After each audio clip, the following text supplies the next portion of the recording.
everyone, welcome on your YouTube channel of Lalbagh Girls Central College. I'm Jyoti Singh and today we will learn about double fertilization. Class 12, in your previous lecture you have learned about the process of pollen pistil interaction. So today we will see the process of double fertilization. This is the LS longitudinal section of the ovary. Here you can see the pollen tube. So pollen tube, after the pollen pistil interaction, when right type of pollen is stick on the stigma, the signal is received by this pistil or the stigma, then it germinates by the germ pore. Through this germ pore, pollen tube grows and reaches up to the synergic cell. So these are, as we know, that the structure of the ovule.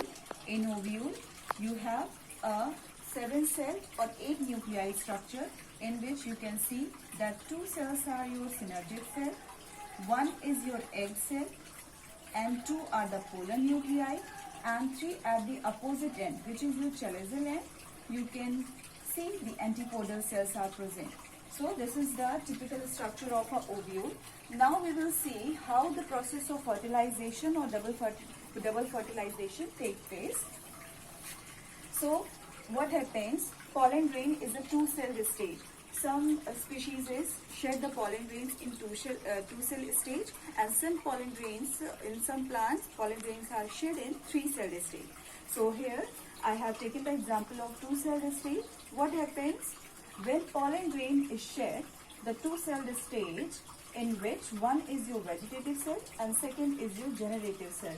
So after shedding of the pollen grain, this vegetative cell divide and give rise to male gamete. This male gamete reaches up to this egg cell. And how this male gamete reaches? Let's see. This pollen tube contains 2 male gametes. Through this male gamete, the male gametes are transferred to this synergic cell. To this synergic cell cytoplasm. Into this synergic cell cytoplasm, one sperm cell fuses with the polar nuclei. One egg cell fuses with this egg cell, and the next one, the second one, male gamete, fuses with this polar nuclei. Let's see. I can make you more understand, like one sperm cell plus one egg cell. These 2 cells are in a haploid condition. This is also in haploid condition and this is also in haploid, or we can write N. So fusion of one sperm cell, one egg cell give rise to the process of syngamy. So after this process of syngamy, what will we get? We get the zygote.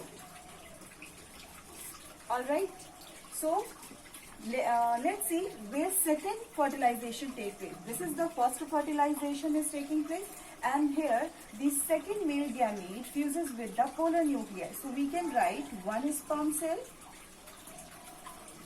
plus 2 polar nuclei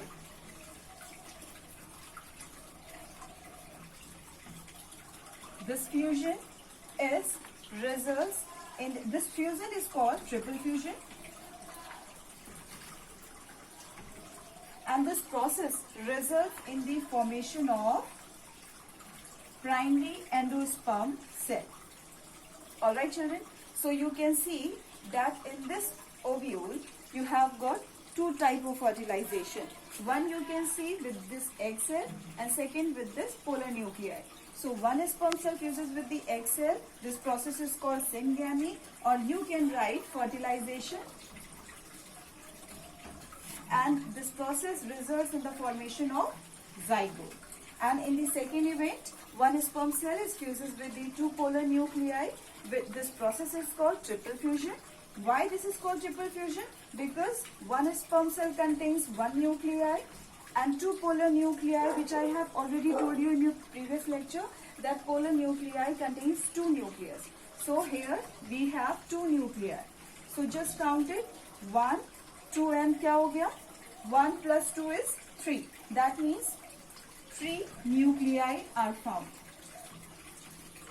Right? That is why this is called triple fusion, and this results in the formation of primary endosperm cell. Right? And after maturation, zygote will convert into embryo, and this will convert into endosperm. So children, this is called double fertilization process. So in your board exams, the question will come as in a form of double fertilization and triple fusion. So don't be confused with these two terms, because this is the second step in which you can see the triple fusion is occurring, and the whole process is called double fertilization. Why double fertilization? You have seen the first fertilization here, and the second male gamete is fuses with the polar nuclei. So we will get two fertilization. That is why it is called two fertilization. So children, here I am stopping this topic. So in a next lecture, we will talk about its later aspects of double fertilization. And thank you for watching this video. And please children, subscribe, share and like your lectures, and must watch your previous lecture so you can understand this lecture also. Thank you.